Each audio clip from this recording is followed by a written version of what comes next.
Hello guys. तो आज हम लोग बात करते हैं BPSC TRE 3 PGT teacher computer science questions के बारे में डिस्कस करते हैं।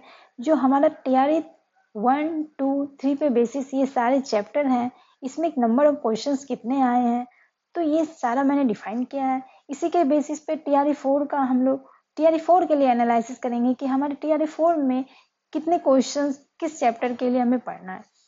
तो अभी हम बात करते हैं, सबसे पहला चैप्टर क्या है तो हमारा देखिए डिजिटल इलेक्ट्रॉनिक्स लॉजिक गेट्स। इसमें देखिए 14 क्वेश्चंस आए हैं टीआरई 1 में। टीआरई 2 में हमारे 10 क्वेश्चंस आए हैं। टीआरई 3 में हमारे 16 क्वेश्चंस आए हैं। तो इससे ये डिसाइड होता है ना कि टीआरई 3 में हमारा ये नंबर ऑफ क्वेश्चंस ज़्यादा रहा है, टीआरई 1 में भी ज़्यादा रहा है, टीआरई 2 में 1-2 क्वेश्चंस कम रहे थे। बट इससे ये पता चलता है ना कि हमारे लिए टीआरई 4 के लिए ये चैप्टर बहुत इंपॉर्टेंट है। हो सकता है इसमें टीआरई 3 से ज़्यादा क्वेश्चंस आए या फिर हो सकता है कम भी आए, बट ये एक इम्पॉर्टेंट चैप्टर है। नेक्स्ट है ऑपरेटिंग सिस्टम की बात करते हैं। तो ऑपरेटिंग सिस्टम से क्वेश्चंस आप देखिए टीआरई 1 में 9 क्वेश्चंस आए हैं, टीआरई 2 में 16 क्वेश्चंस आए हैं, टीआरई 3 में 16 क्वेश्चंस आए हैं। आप देख रहे हैं कि टीआरई 1 में कम क्वेश्चंस है, टीआरई 2 में और टीआरई 3 को आप देखिए तो ये दोनों में नंबर ऑफ क्वेश्चंस ज़्यादा है। तो इसका मतलब ये है ना कि हो सकता है हमारे टीआरई 4 में भी ऑपरेटिंग सिस्टम पूछा जाए, ज़्यादा भी हो सकता है, 1-2 क्वेश्चंस कम भी होता है। तो ये भी हमारे लिए इंपॉर्टेंट है, इसे हमें पढ़ना है। ठीक है, ये सब सारा जो जितना नंबर ऑफ क्वेश्चंस ज़्यादा है हम इसे देख रहे हैं, तो ये हमारे लिए मोस्ट इंपॉर्टेंट चैप्टर है। नेक्स्ट हमारा देखिए तीसरा चैप्टर कौन सा है तो computer organization on architecture. Architecture की बात करें तो टीआरई 1 में 6 क्वेश्चंस आए थे, टीआरई 2 में 2 क्वेश्चंस आए। लेकिन आप देखिए टीआरई 3 में नंबर ऑफ क्वेश्चंस बढ़ा दिए गए, तो टीआरई 4 के लिए भी इंपॉर्टेंट होंगे, इसे हम आगे देखेंगे। चौथा चैप्टर कौन सा है तो देखिए data structure and algorithm. Algorithm की बात करें, डेटा स्ट्रक्चर की बात करें तो इसमें 6 क्वेश्चंस टीआरई 1 में, टीआरई 2 में 6 क्वेश्चंस और टीआरई 3 में 7 क्वेश्चंस आए। मतलब मिला जुला के टीआरई 1, 2, 3 मतलब एवरेज क्वेश्चंस रहे हैं। तो हमारे टीआरई 4 में भी एवरेज क्वेश्चंस हो सकते हैं, बट हम ये श्योर नहीं कर सकते ना कि हमारे लिए हो सकता है ये एवरेज ही हो सकता है बीपीएससी का मन बदल जाए, वो हमारे लिए ज़्यादा क्वेश्चंस दे दे। तो इसके लिए मतलब हमें प्रिपरेशन तो करना पड़ेगा भैया, कि हमें ज़्यादा मतलब बोलते हैं ना डेप्थ लेवल का पढ़ना पड़ेगा, तो पढ़ेंगे। नेक्स्ट देखते हैं तो IoT and AI artificial intelligence की बात करते हैं।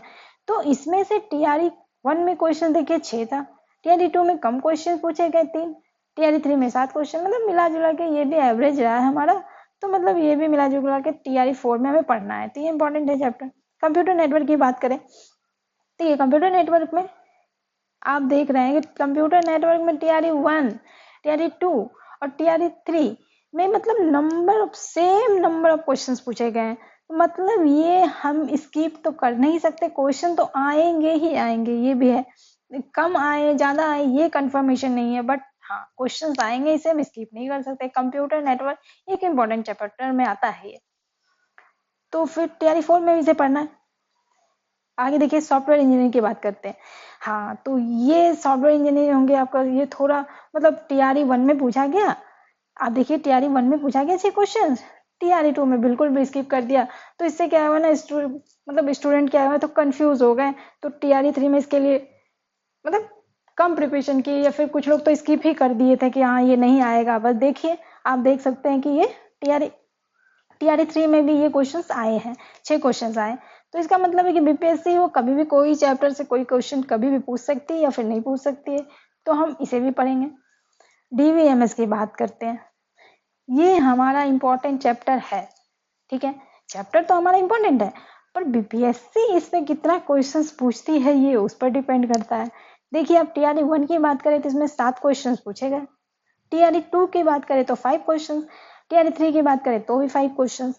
तो मतलब क्वेश्चन नंबर ऑफ क्वेश्चंस कम हुए हैं, बट चैप्टर इंपॉर्टेंट है तो इसको स्किप नहीं कर सकते। तो टीआरई 4 में हमें इसे पढ़ना है। अब बात करते हैं नेक्स्ट चैप्टर की हम लोग कौन सा, तो वेब टेक्नोलॉजी एंड इंटरनेट, ये चैप्टर है।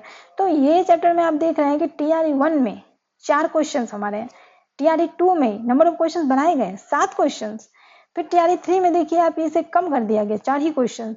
तो मतलब ये क्या हो रहा है कि कभी टीआरई 1 में ज़्यादा कम हो गया, फिर टीआरई 2 में ज़्यादा हो गया, फिर टीआरई 3 में कम हो गया। मतलब ये बीपीएससी का मतलब कुछ कहा नहीं जा सकता कि क्या क्वेश्चंस कब पूछ दे, कितना क्वेश्चंस पूछ दे, कुछ कहा नहीं जा सकता है। तो हम लोग क्या कर सकते हैं कि हम तो इसे स्किप कर नहीं सकते, पढ़ना तो पड़ेगा भैया, पढ़ना पड़ेगा। तो इसको पढ़ना है तो टीआरई 4 के लिए भी पढ़ेंगे हम। नेक्स्ट चैप्टर हम बात करते हैं ई कॉमर्स एंड मल्टीमीडिया के लिए। ये एक चैप्टर है जो हमारे टीआरई 1 में तो 3 क्वेश्चन पूछा गया था, फिर भी टीआरई 2 में बिल्कुल भी ये एक क्वेश्चन नहीं पूछा गया। जो टीआरई 1 में तैयारी किए थे तो उसके बेसिस पे हमारे जो टीआरई 2 वाले बच्चे थे, जो टीआरई 2 वाले स्टूडेंट थे, वो उन्होंने क्या किया कि 3 क्वेश्चन है तो इसको हम स्किप कर देते हैं, क्वेश्चन नहीं पूछते हैं। तो टीआरई 2 में क्वेश्चन नहीं पूछे तो चाहिए चलो भैया ये तो नहीं पूछा, ठीक है, अब नेक्स्ट टाइम के देखते हैं टीआरई 3 में। तो टीआरई 3 में भी बच्चे यही सोच के या फिर सोच रहे हैं कि हाँ नहीं पूछेंगे तो हम स्किप कर देते हैं। तो देखिए टीआरई 3 में पूछा गया फिर से 3 क्वेश्चन। तो ये समझ में आता है ना कि अब टीआरई 1 रहे, 2 रहे, 3 रहे या 4 रहे, मतलब आप डिसाइड नहीं कर सकते हैं कि वो क्वेश्चंस पूछा जाएगा, वो चैप्टर से क्वेश्चन रहेगा या नहीं रहेगा। तो इसके लिए आपको पढ़ना पड़ेगा टीआरई 4 के लिए ये चैप्टर भी। नेक्स्ट चैप्टर हमारा क्या है, तो सॉफ्टवेयर। सॉफ्टवेयर में देखिए ये देखिए एक ये बोलते हैं ट्विस्ट आया यहाँ पे। क्या सॉफ्टवेयर में हमारा टीआरई 1 में एक भी क्वेश्चन नहीं था, टीआरई 2 में हमारे 4 क्वेश्चन थे और टीआरई 3 में हमारा एक भी क्वेश्चन नहीं था, ठीक है। तो अब हम क्या करें, तो दिमाग में आता है ना कि हाँ अब हम तो मतलब सॉफ्टवेयर है इससे क्वेश्चन तो आए नहीं टीआरई 1 में, 2 में 4 क्वेश्चन थे, तो भैया इसको हम नहीं पढ़ते, स्किप कर देते, छोड़ देते, नहीं पढ़ेंगे, ठीक है। तो नहीं पढ़ेंगे तो ठीक है, मान लिया टीआरई 3 में नहीं पूछा, अब बीपीएससी का हो गया कि हाँ भैया हमें पूछना है टीआरई 4 में ये क्वेश्चन, सॉफ्टवेयर से मुझे क्वेश्चन देना है, तो वो तो देंगे ही, तो आपको तो पढ़ना पड़ेगा, नहीं तो आपके तो नंबर कम हो जाएंगे। तो आप तो सारे चैप्टर को आपको साथ लेके चलना होगा, किसी भी चैप्टर को आप स्किप कर नहीं सकते हैं, इतना तो श्योर है। नेक्स्ट हमारा चैप्टर है क्या, तो प्रोग्रामिंग। देखिए प्रोग्रामिंग एक इम्पॉर्टेंट चैप्टर है, इसमें से क्वेश्चन ज्यादातर क्वेश्चंस देखे गए थे तो C++ के मोस्टली क्वेश्चन C++ के ही आते हैं, ठीक है। बाकी और सारे प्रोग्रामिंग का तो अभी तक फिलहाल नहीं देखा गया है, बट इसकी बात करते हैं, C++ की बात करते हैं।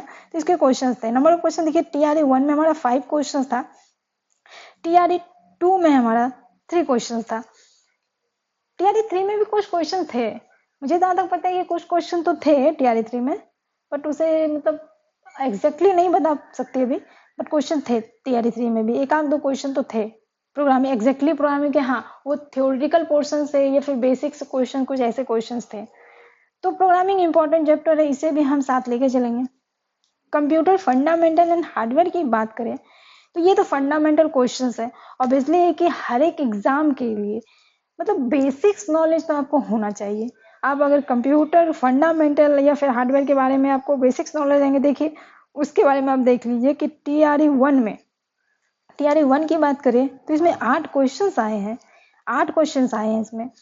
टीआरई 2 को लीजिए तो टीआरई 2 में 8 से ज्यादा क्वेश्चंस आए हैं, इसलिए मैंने स्टार मार्क लगाया हुआ है, इसमें 8 से ज्यादा क्वेश्चंस थे। अब देखिए टीआरई 3 की बात करें तो फंडामेंटल से क्वेश्चंस नहीं थे, नहीं थे, हम ऐसा नहीं बोल सकते हैं कि नहीं थे, यहाँ पे थे, बट इनका पूछने का तरीका अलग था। कैसे, तो ये बेसिक्स फंडामेंटल से क्वेश्चन नहीं थे, बेसिक क्वेश्चन तो उन्होंने फंडामेंटल पूछा, लेकिन उन्होंने कहाँ से पूछा, तो सारे चैप्टर्स से बेसिक्स फंडामेंटल उठा के पूछा, मतलब सारे चैप्टर्स के बेसिक्स क्वेश्चंस उन्होंने उठा के वो फंडामेंटल पे, मतलब बोलते हैं ना फंडामेंटल समझ के, मतलब ये पूछा है, ठीक है। तो मतलब आपको फंडामेंटल पढ़ना ही पढ़ना है, वो तो पढ़ना ही है, बट आपको हर एक चैप्टर को मतलब बेसिक्स नॉलेज तो लेना ही लेना है, ओवरव्यू तो करना ही है आपको, बट डेप्थ लेवल भी आप छोड़ नहीं सकते हैं, डेप्थ लेवल भी साथ लेके हम लोग चलेंगे। हाँ बहुत ज़्यादा डेप्थ लेवल नहीं पढ़ना है, लेकिन मतलब एक एवरेज तो पढ़ना है कि मेरा क्वेश्चंस छूटे नहीं। अब नेक्स्ट बात करते हैं तो मेमोरी स्टोरेज की। अब देखिए मेमोरी स्टोरेज की बात करें तो हाँ ये चैप्टर एक ऐसा है ना कि इसको आप स्किप कर सकते हैं, इसमें बेसिक्स क्वेश्चन इक्का दुक्का रहते हैं, तो जिसमें 2-4 क्वेश्चन ऐसे होते हैं ना कि आप नहीं भी पढ़ोगे तो आप पहले से पढ़े हो तो आप वो बना दोगे। तो इसमें देखिए है कि टीआरई 1 में देखिए आप क्वेश्चंस पूछे नहीं गए, टीआरई 3 में भी क्वेश्चंस नहीं पूछे गए, लेकिन टीआरई 2 में 2 क्वेश्चंस पूछे हुए थे, ठीक है। तो मतलब टीआरई 4 के लिए क्या करें, चैप्टर पूरा पढ़े नहीं पढ़े, नहीं पढ़ेंगे, थोड़ा बहुत ओवरव्यू करेंगे या फिर स्किप कर सकते हैं, इसे हम स्किप करके आगे निकल सकते हैं। अब रहा देखिए हमारा टोटल 80 क्वेश्चन, ये हमारा 80 क्वेश्चन है। 80 क्वेश्चन हमारा कंप्यूटर साइंस की बात करें तो 80 क्वेश्चन आते हैं। 40 क्वेश्चन क्या, तो 40 क्वेश्चन हमारा GK GS, maths, reasoning, current affair, तो ये सारे पोर्शन से 40 क्वेश्चन हमारे आते हैं। तो सबसे बोलते हैं ना इम्पोर्टेंट हमारे लिए क्या होता है कि हमारा अपना पेपर, हमारा मेन पेपर, स्कोरिंग पेपर कौन सा, तो ये हमारा अपना पेपर जिसमें हम स्कोर कर सकते हैं। तो आपके 80 नंबर के क्वेश्चंस में आप कोशिश करेंगे कि ज़्यादा से ज़्यादा नंबर लाए हम, क्योंकि ये आपका अपना पेपर है, आप इस पर कमांड करके आप इसमें ज़्यादा से ज़्यादा नंबर आप ला सकते हैं। रही बात ये 40 नंबर की बात करते हैं, तो 40 नंबर में ये सारे बोलते हैं ना मिसलेनियस क्वेश्चंस हैं आपके साथ, मैथ्स भी है, रीजनिंग भी है, करंट अफेयर भी है, जीके जीएस भी है। तो मैथ्स रीजनिंग सब कुछ पढ़ना पड़ेगा आपको, थोड़ा थोड़ा पढ़ना पड़ेगा। तो इसको मतलब बोल सकते हैं कि चलो इसे हम कम पढ़ेंगे, लेकिन अपने पेपर को हम सबसे ज़्यादा पढ़ेंगे, तभी हम स्कोर कर पाएंगे और हमारा रिजल्ट आ पाएगा। तो नेक्स्ट वीडियो में हम लोग टीआरई 4 के लिए हम लोग ये देखेंगे कि टीआरई 4 में हमें किस किस चैप्टर को पढ़ना है, किस किस चैप्टर पे कितना काम करना है, किस किस चैप्टर में कितने क्वेश्चंस हो सकते हैं, इस पे एनालिसिस, ये तीनों को एनालिसिस करते हुए नेक्स्ट वीडियो में हम लोग टीआरई 4 के लिए डिस्कशन करते हैं। Thank you.